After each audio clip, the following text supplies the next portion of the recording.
33절부터 42절까지 말씀을 다 같이 찾겠습니다. 하나님 말씀 사도행전 5장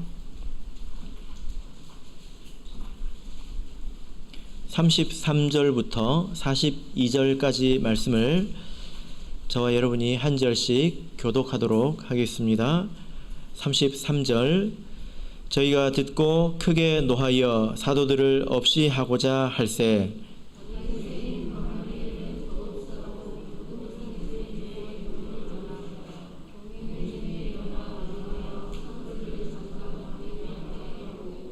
말하되 이스라엘 사람들아 너희가 이 사람들에게 대하여 어떻게 하려는 것을 조심하라.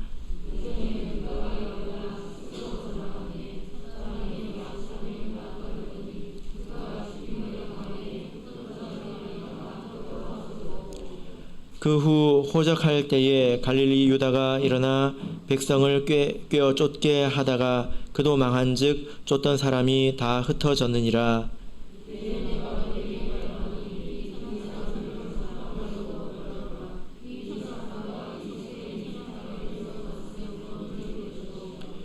만일 하나님께로서 났으면 너희가 저희를 무너뜨릴 수 없겠고 도리어 하나님을 대적하는 자가 될까 하노라 하니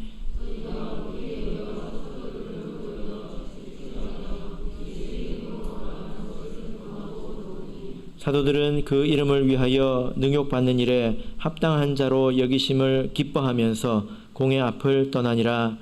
저희가 날마다 성전에 있든지 집에 있든지 예수는 그리스도라 가르치기와 전도하기를 쉬지 아니하니라. 아멘. 네, 오늘 이 시간은 상관 말고 버려두라 라는 제목으로 하나님 말씀을 증거하겠습니다. 일반적으로 우리 한국 사람들에 대해서 전 세계 사람들이 느끼는 것이 있는데요. 한국 사람들은 참 독특하다. 어떤 점에서 독특할까요? 열정이 많다는 것입니다. 외국 사람들이 볼 때 한국 사람들은 굉장히 열정이 많습니다. 그래서 한국에 와서 외국인들이 제일 먼저 배우는 말이 뭘까요? 빨리빨리를 배우죠. 그죠? 그리고 안 되면 되게 하라. 필승. 누가 머리에 띠를 띠죠? 군인이 아니에요. 학생이죠. 그래서 반드시 해내고야 말겠다. 이런 의지, 또 이런 정신을 가지고 한국 사람들이 그동안에 살아왔습니다. 그러다 보니까 이 세계사에서 유래를 찾아보기 힘들 정도로 한국이 많이 발전을 하지 않았습니까? 6.25 전쟁 이후에 거의 폐허와 같았던 그런 나라가 한강의 기적이라고 할 만큼, 기적이라고 부를 만큼 많이 발전했습니다. 그리고 이런 민족성이라고 해도 될지 모르겠는데요. 이 민족성이 종교적인 면에도 굉장히 영향을 많이 미치고 있는 것 같습니다. 그래서 한국에 와가지고 잘 안 되는 종교가 별로 없어요. 거의 대부분 다 잘 됩니다. 유교도 그렇고, 불교도 그렇고, 기독교도 그렇고, 천주교도 그렇고, 여러 가지 다 잘 되지 않습니까? 왜냐하면 사람들이 헌신적이기 때문이죠. 헌신적이기 때문에, 또 창의적이기 때문에 그렇습니다. 그래서 저도 이렇게 다 확인해 본 것은 아닌데, 아마도 전 세계에서 새벽 기도가 있는 교회는 한국밖에 없을 거예요. 이렇게 많이 있지 않습니다. 새벽에 이렇게 부산교회는 6시에 하지 않습니까? 이걸 새벽 기도라고 하기는 좀 너무 훤하잖아요. 그죠? 시골에 가면 4시 반, 5시 이렇게 합니다. 이제 그런 기도를 하는 나라는 한국밖에 없는 것으로 알고 있습니다. 아주 뜨겁게 열정적으로 신앙생활을 하는 나라입니다. 그런데 이런 민족성이 신앙에 이렇게 도움이 되고 하는 면도 있지만 또 반대의 면도 또 있습니다. 늘 도움이 되는 것은 아닙니다. 사람이 자기 주관이 강하고 또 말도 강하면 뭐가 많을까요? 갈등이 많겠죠. 그래서 한국에 있는 이 교회들처럼 다툼이 많은 교회도 없습니다. 제가 이제 기독교회사 자료를 가지고 있는데 한국 그 장로교 분파 계보도라고 하는 그 도표가 있습니다. 거기 보면 하나가 왼쪽에 쭉 들어와서 나뉘어지고 이렇게 해서 지금 그 몇 개가 있는지 그 하나의 표에 다 볼 수가 있는데 장로교 그 표 안에만 하나가 들어와서 86개로 나눠져 있습니다. 그럼 뭐 이렇게 나눠질 때 우리 한번 나눠볼까 해서 나누는 게 아니지 않습니까? 죽기 살기로 싸우다가 이렇게 나누는 거잖아요. 그죠? 예. 이게 참 희한한 일이에요. 제가 미국의 경우를 봤습니다. 미국에는 침례교가 가장 큰데요. 뭐 우리나라보다 땅도 크고 인구도 많고 기독교 역사도 오래되지 않았습니까? 그러다 보면 한 200개는 돼야 될 것 같잖아요. 그죠? 그 침례교는 14개 정도 있습니다. 미국에 14개. 우리는 훨씬 더 짧고 훨씬 더 작은데도 86개. 그것도 우리나라가 1등이에요. 예. 그래서 이런 그 성향이 가져오는 또 신앙의 문제도 있더라라는 것입니다. 자, 오늘 본문도 그런 그 우리 한국 사람들에게 교훈이 될 만한 그런 말씀입니다. 오순절 성령 강림으로 교회가 생겼습니다. 그리고 이적 기사와 더불어서 활발하게 복음을 전파했는데 여러분 우리 그리스도인의 입장에서 이 말씀을 이렇게 보는 것이 아니라 유대인들은 그때 어떤 기분이었을까, 어떤 생각이었을까? 유대인들의 입장에서는 그들이 어떻게 보였을까요? 예수님을 믿는다는 사람들이 어떻게 보였을까요? 역사적으로 보자면 유대인들이 처음부터 기독교를 다른 종교라고 생각한 건 아니에요. 아예 다른 종교라고 생각하지 않았습니다. 유대인들의 입장에서는 어느 날 갑자기 집안에서 말 안 듣는 아이들이 생긴 거예요. 그러면 바로 막 잘라내고 그런 건 아니지 않습니까? 처음에는 훈계도 하고 책망도 하고 또 좀 때리기도 했다가 겁도 줬다가 막 그렇게 하지 않습니까? 그런데도 안 다스려지는 것입니다. 그래가지고 핍박도 하고 심지어는 이제 죽이기까지도 그렇게 했죠. 그렇게 해서 이 유대교와 기독교가 완전히 결별하는데 몇 년 걸렸을 것 같아요, 여러분. 이제 너희들하고 우리는 다르다, 완전히 다르다 하고 할 때까지 몇 년 걸렸을까요? 한 50년 정도 걸렸습니다. 50년. 그 사이에 많은 그런 과정이 있었다라는 것입니다. 이것은 유대교의 입장에서 본 것입니다. 그래서 오늘 우리가 읽으신 이 본문은 오순절날 교회가 세워지고 그들이 이제 복음을 전파한 지 뭐 얼마 되지 않았을 때의 일이죠. 그래서 이 제사장을 중심으로 한 이 종교 지도자들이 사도들을 감옥에 가두고 또 핍박했습니다. 근데 천사가 지난 시간에 와서 또 건져줬죠. 그래서 나가서 너희 하던 말을 계속하라 해가지고 성전에 가서 계속 복음을 전했습니다. 심지어 이 지도자들, 제사장들에게까지도 복음을 전했습니다. 이 제사장들은 제일 안 믿는 게 뭐냐면은 부활입니다. 부활을 제사장들은 안 믿었습니다. 근데 부활의 복음을 제사장들에게 전했단 말이에요. 그래서 그 결과가 무엇인가? 그게 이제 오늘 말씀의 시작인데, 자, 33절. 자, 우리 같이 읽어보겠습니다. 자, 33절 읽겠습니다. 시작.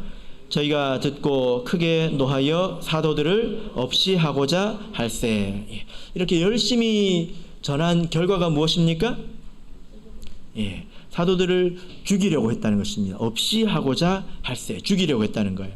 죽인다고 협박하거나 가만 안 둔다 막 이렇게 협박하거나 혹은 죽이는 신용을 한 것이 아니라 진짜 죽이려고 했다는 것입니다. 여러분, 이게 얼마나 두려운 일인지 한번 생각해 보십시오.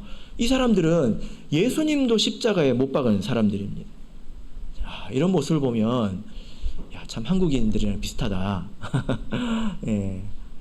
이런 생각을 합니다. 그렇지 않습니까? 한국인처럼 좀 뜨거운 면이 있죠.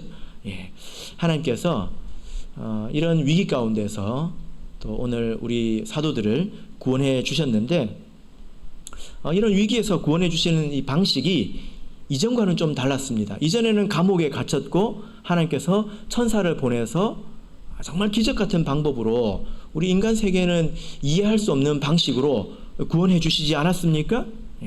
그런데 오늘은 좀 다른 방식으로 구원해 주십니다. 자, 34절, 35절 같이 읽겠습니다. 시작.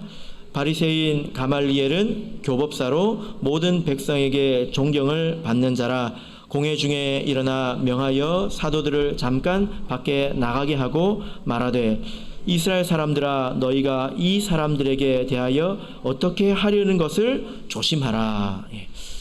갑자기 한 사람이 등장하죠. 그 사람의 이름이 무엇입니까? 가말리엘입니다. 가말리엘.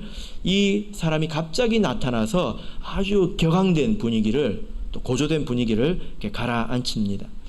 이 사람은 아직은 유대인이죠. 그리고 이 사람이 일설에는 나중에 회심을 해서 크리스찬이 되었다 하지만 확인할 수 있는 방법은 없습니다. 이 사람이 현재 이 본문 안에서는 아직 구원 안에 있는 사람은 아니죠. 예수님 안에 있는 사람은 아닙니다. 그러나 하나님의 도구가 되어서 사도들을 구원하는데 그런 사용된 그런 사람입니다. 여러분, 이 가말리엘이라는 사람은 굉장히 유명한 사람입니다. 이름만 말하면 알만한 이스라엘에서 아주 유명한 사람들입니다. 당시에 이제 여러분들도 이런 걸 한번 들어볼 필요가 있을 것 같아서 말씀을 드리는데, 당시에 유대교, 이스라엘의 종교 지도자는 두 부류였어요. 하나는 제사장 부류이고 하나는 바리새인들, 율법학자 부류였습니다. 서로 잘 안 맞았습니다. 그런데 이제 AD 70년에 이스라엘 그 성전이 회파되면서, 성전이 회파되니까 제사장들이 제사를 드릴 곳이 없겠죠. 그래서 제사장들이 구심점이 사라지다 보니까 제사장들이 흩어져 버렸습니다. 그래서 이스라엘의 중심에 이제 바리새인들, 랍비라고 하는 사람들이 중심에 이제 딱 독립적으로 서게 됩니다. 근데 이 랍비에도 계열이 있어요. 우리나라에도 보면 학자들을 보면 계열이 있지 않습니까?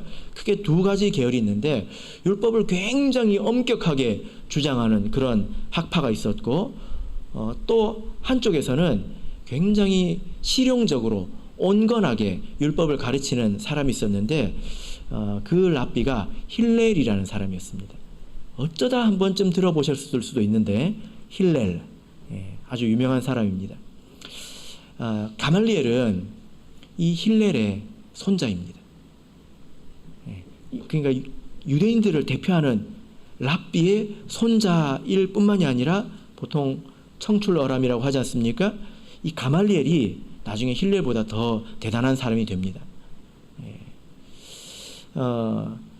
랍비라고 하는 이 명칭이 뭐냐면은 나의 선생님 이런 뜻이거든요. 그러니까 랍비는 굉장히 존경할 만한, 존경받는 사람이었습니다.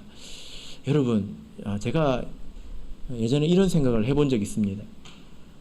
아이들이 어릴 때 아버지가 안수를 해줄 수 있지 않습니까? 집에서 기도하다가. 나중에 아들이 목자가 됐어요.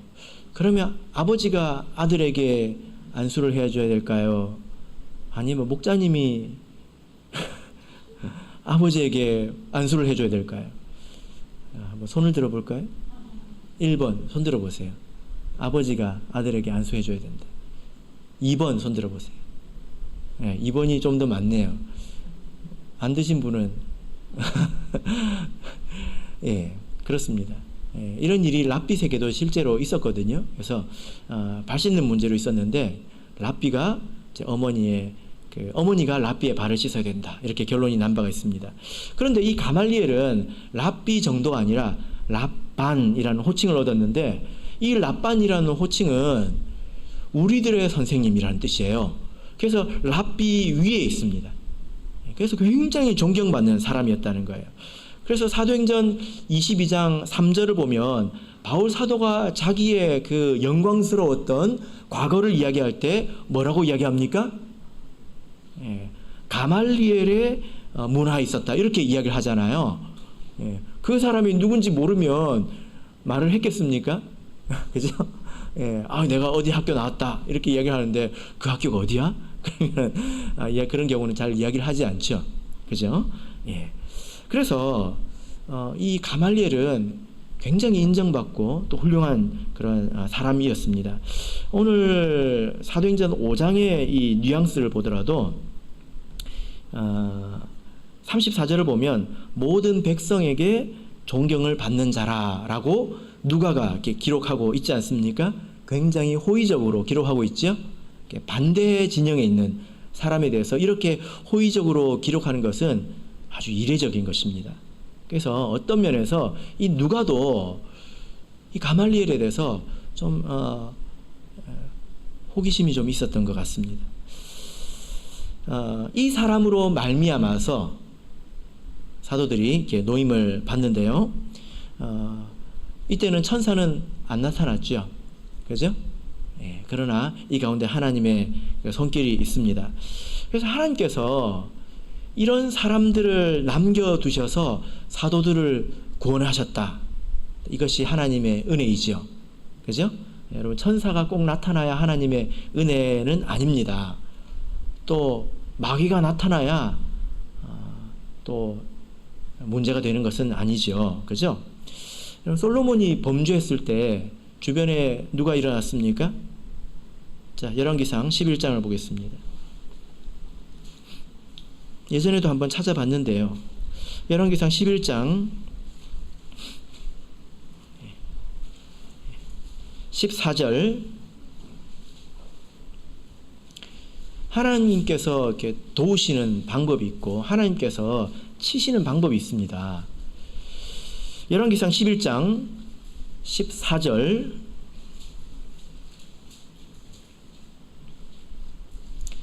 자, 우리 같이 읽겠습니다. 시작. 여호와께서 에돔 사람 하닷을 일으켜 솔로몬의 대적이 되게 하시니 저는 왕의 자손으로서 에돔에 거하였더라. 예. 세상에 대적할 사람이 없었던 솔로몬에게 누가 나타났습니까? 대적이 나타났죠. 근데 솔로몬을 대적하는 사람들이 나타났어요. 그러면 성가시지 않습니까? 신경 쓰이고 괴롭잖아요. 근데 이 일을 사실은 행하신 분이 누구였습니까? 누구였어요? 여호와께서 하셨다는 것입니다. 솔로몬의 눈에는 자기를 대적하는 사람이 보였을 뿐이에요. 근데 그 보이지 않는 그 이면에는 무엇이 있었습니까? 하나님께서 그 일을 이제 행하셨다라는 것입니다. 심지어 26절을 보실까요? 26절을 읽어보겠습니다. 26절 읽겠습니다. 시작. 솔로몬의 신복 느밧의 아들 여로보암이 또한 손을 들어 왕을 대적하였으니 저는 에브라임 족속인 스레다 사람이요 그 어미의 이름은 스루아니 과부더라. 예. 심지어 어떤 사람들 가운데서도 대적이 일어났습니까? 예, 솔로몬이 믿고 의지하던 그 사람 가운데서도 이런 사람이 있었다는 거예요. 예. 여러분, 이런 왕을 대적하였다 할 때 이 대적은 히브리어로 보면 사탄입니다. 사탄. 하나님께서 그렇게 하셨다라는 것입니다. 여러분, 우리 눈에 보이는 것은 이렇게 사람일 수 있습니다. 대적일 수 있고 또 우리를 이렇게 편드는 사람일 수 있어요. 우리를 위하는 사람일 수 있습니다. 그렇게 하나님께서 우리를 위하시기도 하고 우리를 채찍질하기도 하신다는 것입니다. 그래서 세상에 우리가 이 세상을 살아가면서 하나님께서 우리를 어떻게 도우시는가 이런 것을 통해서 우리가 배울 수 있어야 한다라는 거죠. 제가 어떤 형제님의 간증을 들었는데요. 어떤 형제님이 직장 생활을 하는데 그곳에 파벌이 형성이 되어 있었다고 합니다. 이쪽 파벌이 형성이 되어 있었는데 그분은 어느 파에도 속하지 않고 그냥 신앙생활 열심히 했대요. 왜냐하면 신앙생활 하기 바쁘기 때문에 그렇게 막 이제 그런데 활동을 할 그런 마음이 없었다고 합니다. 근데 이제 중간에 평가를 한번 받아서 이제 직장 생활을 계속 하느냐 마느냐 이게 갈림길이 하나 있었는데 참 희한하게요. 이쪽 편에서도 우리 편이 아니고 저쪽 편에서도 우리 편이 아닌 거예요. 그래서 성과가 좋은데도 불구하고 잘리게 생겼는 것입니다. 얼마나 황당합니까? 근데 그때 이제 당연히 그 형제님이 하나님께 기도를 했겠죠. 그래서 자기는 이제 잘린다고 생각을 하고 마음을 먹고 이제 마지막 결과를 봤는데 통과가 됐다는 거예요. 이건 또 왜 이렇지? 뭐 그 사이에 많은 과정이 있었지만 도대체 이건 또 도대체 무슨 일인가 하고 자기가 이제 나중에 알아봤더니 자기는 한 번도 대화해 본 적이 없는 어떤 한 사람이 그 회의 가운데서 엄청나게 편을 들어줬다는 것입니다. 왜 그런지 모르겠다는 거예요. 여러분, 이런 이야기를 들으면 천사가 보입니까?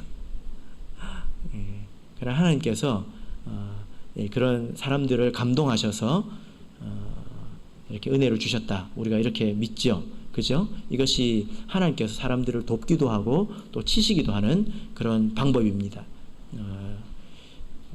유념하시기 바랍니다. 반대로 생각해 보자면 우리 성도님들께서는 다른 사람들을 대적하는 사람들이 되실래요? 아니면은 위하는 사람이 되실래요? 여러분들께서는 어떤 사람이 되시고 싶습니까? 당연히 우리는 다른 사람들을 위하는 사람이 되어야 되겠죠? 대적하면, 대적이 히브리어로 뭐라고 그랬죠? 사탄이 되는 것입니다. 대적하지 마십시오.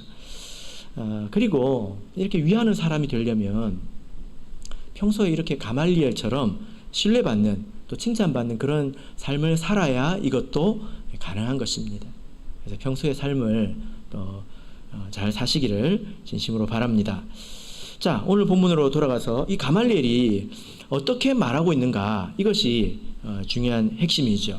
자, 35절을 보겠습니다. 35절, 자, 같이 읽겠습니다. 시작. 말하되 이스라엘 사람들아, 너희가 이 사람들에 대하여 어떻게 하려는 것을 조심하라. 뭐라고 말하고 있습니까? 어떻게 하려는 것을 조심하라, 이렇게 권면하고 있습니다.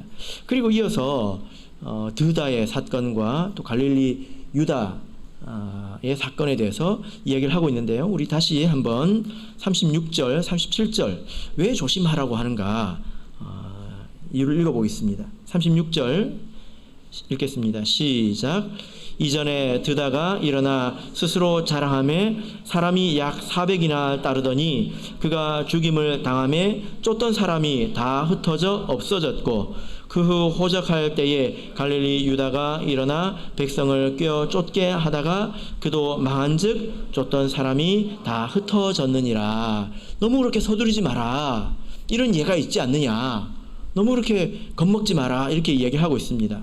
자, 그래서 결론이 38절, 39절입니다. 자, 읽겠습니다. 시작. 이제 내가 너희에게 말하노니 이 사람들을 상관 말고 버려두라.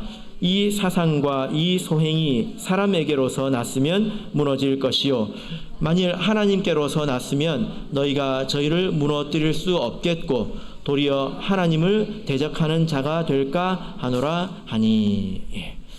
자, 여러분, 이 말씀을 우리가 잘 이렇게 살펴보면 가말리엘은 참 침착하고 차분한 사람인 것 같습니다. 사도들이 하는 말을 충분히 들었지 않습니까?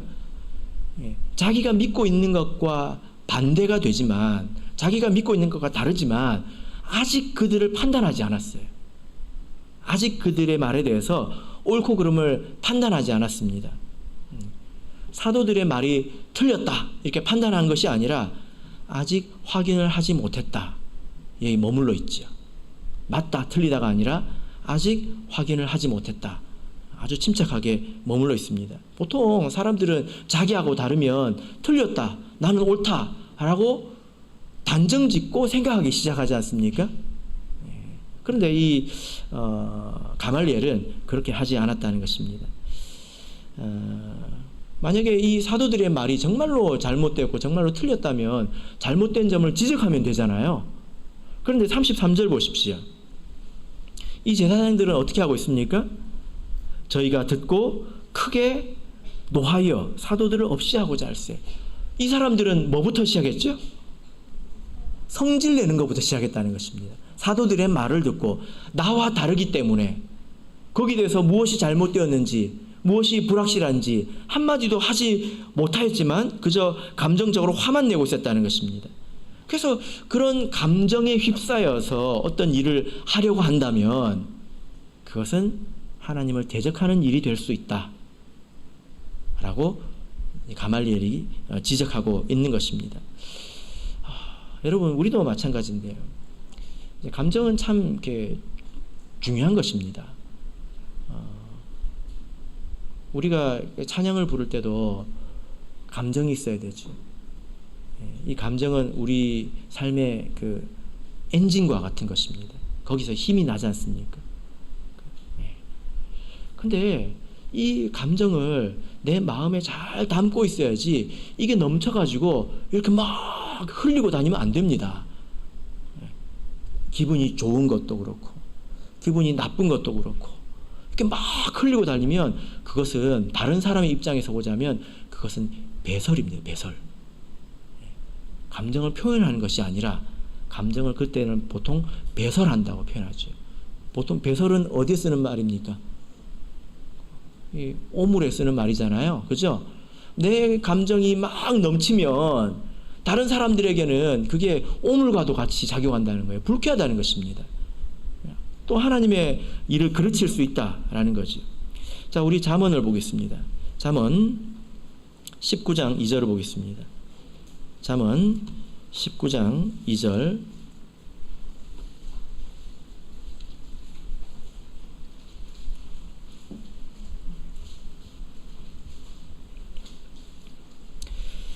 잠언 19장 2절. 자, 같이 읽겠습니다. 시작. 지식 없는 소원은 선치 못하고 발이 급한 사람은 그릇하느니라. 이렇게 성급한 사람들은 실수하게 된다는 것입니다. 잠언 29장 20절을 보겠습니다. 잠언 29장 20절.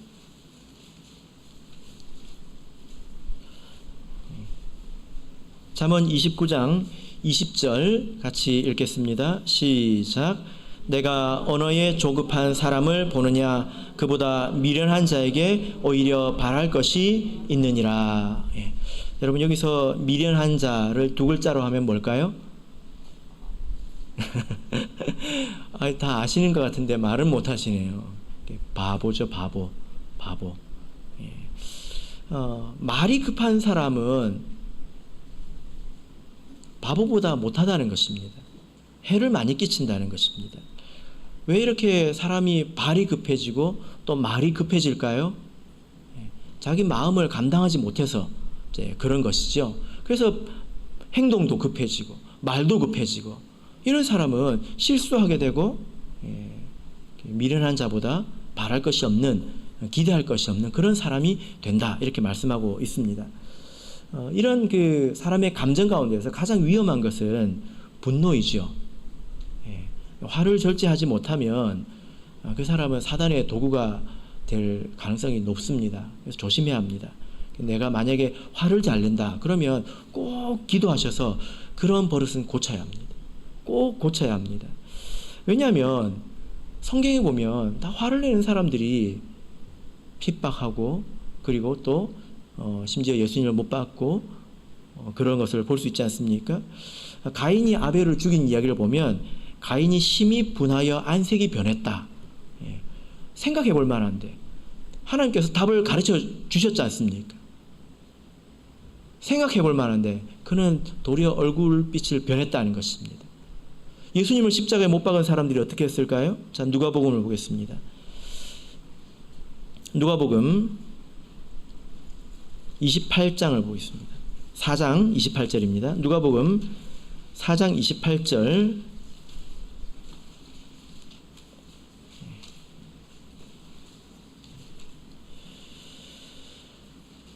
누가복음 4장 28절, 29절. 자, 우리 같이 읽겠습니다. 시작. 회당에 있는 자들이 이것을 듣고 다 분이 가득하여 일어나 동네 밖으로 쫓아내어 그 동네가 건설된 상 낭떠러지까지 끌고 가서 밀쳐 내리치고자 하되. 여러분, 여기 보니까 예수님께서 하나님 말씀을 이렇게 전했는데 그 이야기를 듣고 도리어 화가 나가지고 어떻게까지 하려고 했다는 거예요? 낭떠러지에 몰고 와서 밀어서 떨어져 죽이려고 했다는 것입니다. 그래서 우리가 마음속에 분이 있을 때는 그것으로 인해서 시험에 들지 않도록 우리가 기도하고 또 조절해야 하는 것입니다. 이것은 참 중요한 것이죠. 가말리엘은 이렇게 사람들에게 여유를 가지라고 이제 이야기를 하면서 본문의 말씀을 다시 돌아가서 보시면 결론적으로 뭐라고 말하고 있습니까? 38절을 보시면 이제 내가 너희에게 말하노니 이 사람들을 상관 말고 버려두라, 이렇게 말씀하고 있습니다. 어떻게 하라고요? 상관하지 말고 버려두라. 여러분, 이 말씀을 우리가 지혜롭게 잘 받아야 합니다. 상관 말고 버려두라. 우리가 모든 일을 이런 태도로 하면 큰일 나죠. 모든 일에 대해서 상관 말고 버려두자, 이렇게 해서는 안 됩니다. 이 말을 해야 될 때가 있는 거예요. 만약에 여러분 한번 생각해 보십시오. 여러분 가운데 내 몸에 이제 암세포가 발견되었습니다. 하나님 뜻이면 살겠고 아니면 죽겠지요. 상관 말고 버려두라. 이렇게 하시는 분이 누가 있습니까? 그죠? 내가 가서 치료를 받는 것이 그게 죄 짓는 것입니까? 그렇지 않습니다. 하나님께서 우리에게 지혜를 주셔가지고 상당히 알아서 할 수 있도록 이렇게 우리에게 그런 능력을 주셨죠. 우리에게 주어진 이런 의료 환경들도 사실은 우리를 위해서 하나님께서 주신 것입니다. 그런 것을 사용하는 것이 믿음이 없는 것은 전혀 그렇지 않습니다. 그러나 때로 우리가 살아가면서 어떤 일을 만나냐면 무엇이 정답인지 알 수 없을 때가 있습니다. 어떤 일이 나에게 왔는데 무엇이 정답인지 알 수 없을 때가 있습니다. 그리고 이것이 잘못된 것이구나 라는 것을 알았지만 안다 하더라도 어떻게 할 수 없는 경우가 있습니다. 그죠? 답답하고 또 애가 타고 짜증나고 이제 그럴 때가 있죠. 잠도 안 오고. 대체적으로 이런 문제는 사람으로 인해서 생기는 것 같습니다. 왜냐하면 다른 사람은 내 마음대로 할 수가 없잖아요. 그런 경우가 많이 있는 것 같습니다. 그럴 때 우리가 이 말씀을 생각을 해야 합니다. 뭐죠? 상관 말고 버려두라. 여러분, 이 말씀은 유대인들의 입장에서는 진짜 받아들이기가 힘든 말입니다. 유대인의 입장에서 이 사람들은 이단을 정하는 사람이거든요. 이 사람들이 성전에서 막 퍼뜨리고 있습니다. 막 퍼뜨리고 있어요. 그러면 이 사람들이 다 넘어가면 이 뿌리채 흔들리잖아요. 위험하지 않습니까? 그런데 그런 일에 대해서 상관 말고 버려두라, 이렇게 말할 수 있습니까? 지금 우리 교회는 그렇게 합니까? 예를 들어 우리 교회에 누가 와가지고 이단을 전파하면 목사님이 상관 말고 버려두라, 하나님께서 난 것이면 살 것이고 아니면 죽겠지 뭐, 이렇게 합니까? 그렇지 않잖아요. 그죠? 근데 왜 이런 말을 했느냐 하는 것입니다. 왜 그럴까요? 가말리엘이 몰랐기 때문입니다. 이게 정말 맞는 것인지 틀린 것인지, 나와 다르기 때문에 틀렸다 이렇게 말한 것이 아니라 정말로 그가 판단을 아직 못했기 때문입니다. 그리고 어쩌면은 그렇게 해도, 내가 제거를 한다고 해도 어떻게 할 수 없었기 때문에 그렇게 말했을 것입니다. 왜냐하면 감옥에 가뒀는데 천사가 데리고 나갔지 않습니까? 그죠? 가두면 또 데리고 나가겠지요. 가두면 또 데리고 나가겠지요. 자기 손에 있는 문제가 아니라는 거예요. 이걸 빨리 캐치했다는 것입니다. 여러분, 우리가 모든 문제를 상관 말고 버려두라 이렇게 하지 않습니다. 우리는 하나님께서 주신 지혜의 범위 안에서, 능력의 범위 안에서 최대한 깨끗하게, 최대한 바르게 이런 선택을 해가면서 살아야 합니다. 그런데 내가 아무리 노력해도 이게 도대체 이게 무엇인가 모를 때가 있어요. 이게 도대체 이게 웬일인가. 그럼 어떻게 해야 될까요? 그 문제를 내쳐버리려고 하지 말고 기도해야 합니다. 도대체 이것이 무엇인가 기도해야죠. 그래서 내가 만약에 알게 되었다면 내가 깨달은 대로 해야 되겠지요. 그런데도 내가 어떻게 할 수 없을 때는 내가 하나님께 맡겨야 합니다. 예를 들어 내 삶에 어떤 고통이 찾아왔습니다. 도대체 이런 문제가 왜 생겼을까? 그 문제가 기도해보니 사실은 내 죄 때문이었다. 그럼 반드시 돌이켜야 합니다. 그러지 않고는 사라지지 않습니다. 그런데 이것이 내 죄 때문이 아니다. 나에게 이유가 없다. 그리고 어쩔 수 없다. 그러면 어떻게 해야 될까요? 기뻐하면 되겠지. 그리고 받아들이면 됩니다. 우리가 그래서 이 말씀을 잘 판단해, 잘 적용해야 합니다. 우리가 아무 때나 하나님 뜻대로 되겠지. 교회에서도 뭐 누가 이단을 전파해도 뭐 하나님 뜻대로 되겠지. 이렇게 하는 것은 무책임한 것입니다. 계시록의 7교회 중에 하나님께 심각하게 책망받은 교회가 있지 않습니까? 너희가 살았지만 죽은 자로다. 이 말은 무슨 말입니까? 천국 못 간다는 뜻이거든요. 이렇게 가면 너희들 천국 못 간다. 이런 뜻이거든요. 이게 하나님 뜻입니까? 교회가 변질되는 것이 하나님 뜻입니까? 그건 하나님의 뜻대로 된 것이 아니라 그것은 사람의 게으름으로, 불신앙으로 그렇게 된 것이지요. 그러나 우리가 어쩔 수 없는 일은 받아들여야 합니다. 고린도 후서를 보겠습니다. 고린도 후서 12장 8절 9절입니다.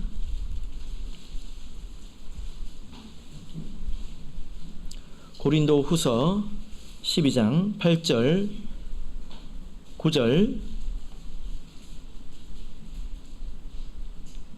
자, 같이 읽겠습니다. 시작. 이것이 내게서 떠나기 위하여 내가 3번 주께 간구하였더니 내게 이르시기를 내 은혜가 내게 족하다. 이는 내 능력이 약한 데서 온전하여 짐이라 하신지라.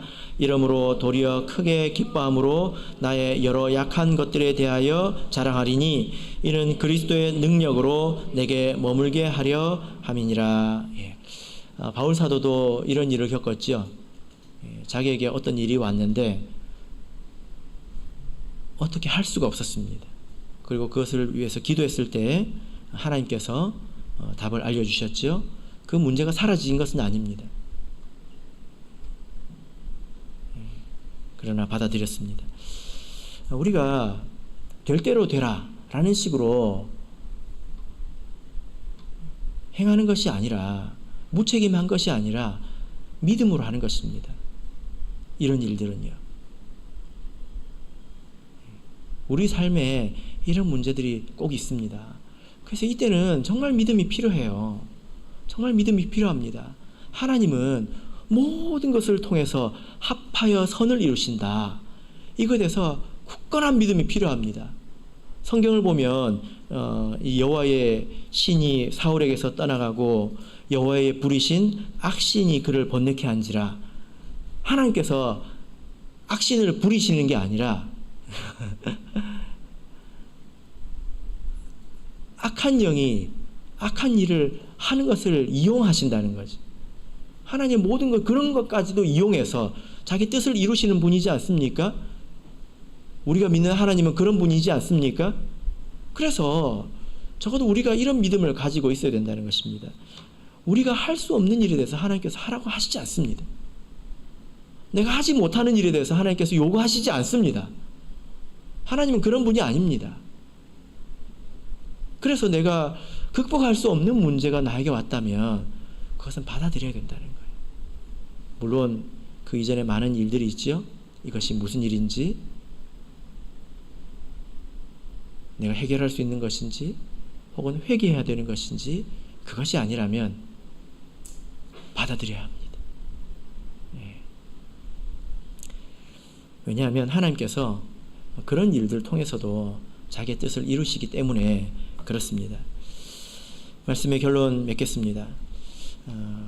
여러분, 우리가 인생을 살아가고 또 신앙생활을 할 때 하나님께서 모든 역사를 주관하시고 이루시기 때문에 우리가 너무 지나치게 큰 부담을 갖고 살 필요는 없습니다. 내가 할 수 없는 것을 마치 해야 되는 것처럼, 그러면 사람이 죄를 짓습니다. 무리하게 되거든요. 그렇죠? 우리는 최선을 다하되 하나님 안에 머물러 있어야 합니다.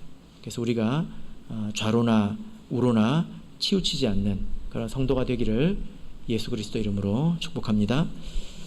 우리 다 같이 찬송하겠습니다. 찬송가 431장